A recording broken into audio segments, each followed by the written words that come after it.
More chaos for commuters. A fresh wave of strikes is to begin this weekend. It's going to impact Bonfire Night, for instance, and nearly all of next week. 3 unions joining together to take industrial action on Saturday, Monday and Wednesday.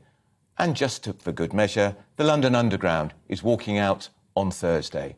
As well as disruption on strike days, services could also be impacted before and after due to the knock-on effects, which is exactly why they do it. Once again, people are being urged to plan ahead and only travel if necessary. Now, this increasingly bitter dispute is centred on pay, jobs and conditions. I'm joined now by Greg Smith. He's a member of the Transport Select Committee. Greg, thanks for joining us. More pain for train customers. When is this government finally going to deliver the legislation which will ensure a minimum level of service has to be provided on the trains when these unions go on strike? Afternoon, Andrew. That is a really important question. It's something that I'm pushing within the Select Committee and as a backbench member of Parliament, the government to get on and do, because this industrial action has just gone on too long this year already. It has had a devastating effect on people's businesses, on their ability to get to medical appointments. There's lots of children in my constituency who actually go to some of the great Buckinghamshire grammar schools by train every morning. It's stopped children getting to school. This action cannot go on anymore, and I think the government needs to re-prioritise to ensure that the legislation for the minimum service standards comes through Parliament before Christmas. Is ready to go, so there's no reason why we can't get on and do it. We shut down everybody's freedoms in a day at the start of the pandemic, so I think this has the level of urgency needed to be put through under very, very rapid timescales. A majority in the Commons. The Tories have got a huge majority still. So can you explain why it's taking so long?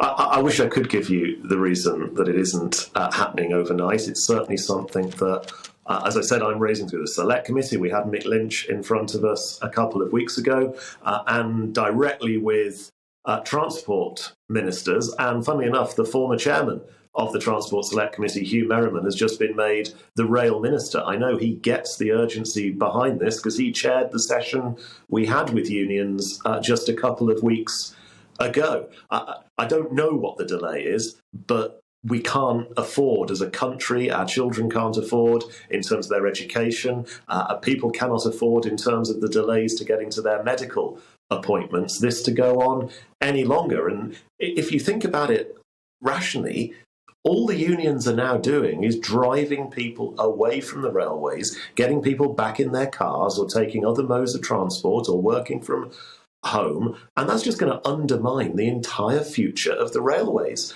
By driving people away in their droves, there may not be railways to go back to. Driver-only trains at some point. I'm sure that's going to be talked about, Greg. But I'm just looking at these figures suggesting that so far the rail strikes this summer has cost the economy £600 million. People can't get to work. It affects shops, pubs, hotels. That's a big, big blow to an economy that's already teetering on the precipice. Absolutely, and that's what makes these strikes so unacceptable. Of course everybody wants a pay rise. Of course everybody wants more money in their back pockets. But if you go out and you engage in activity that hammers the economy, and I say the 600 million figure is quite a conservative estimate because there's lots of the economic damage that won't necessarily get picked up by those surveys.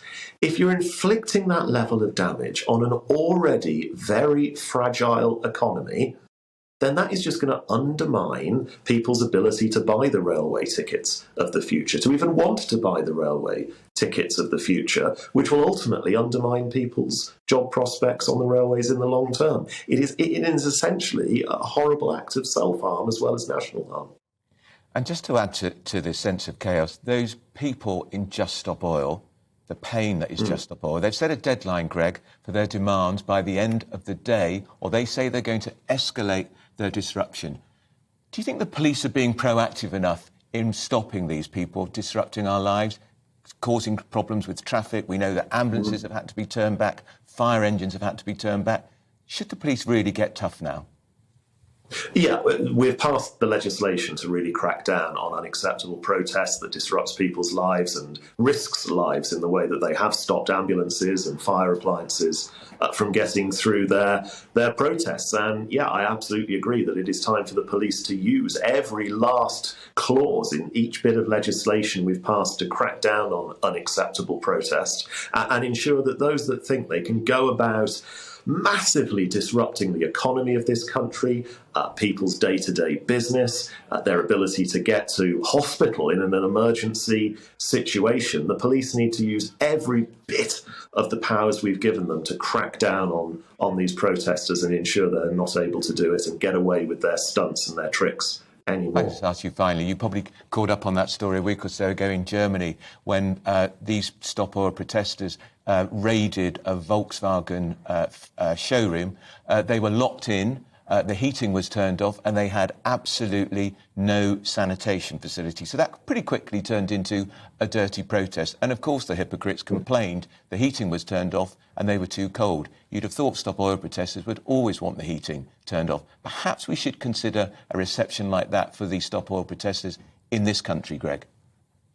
I think we've got to obey the law, and we've passed lots of new legislation in recent months to ensure that the police have the powers to tackle protests. They need to use it, and they need to be tough in using it, because the British people have frankly had enough with these unacceptable levels of disruptive protests that just destroy people's day-to-day lives and in sometimes, as I said earlier, risk people's lives. It's Greg Smith, the Conservative MP, who's a member of the Commons Transport Select Committee.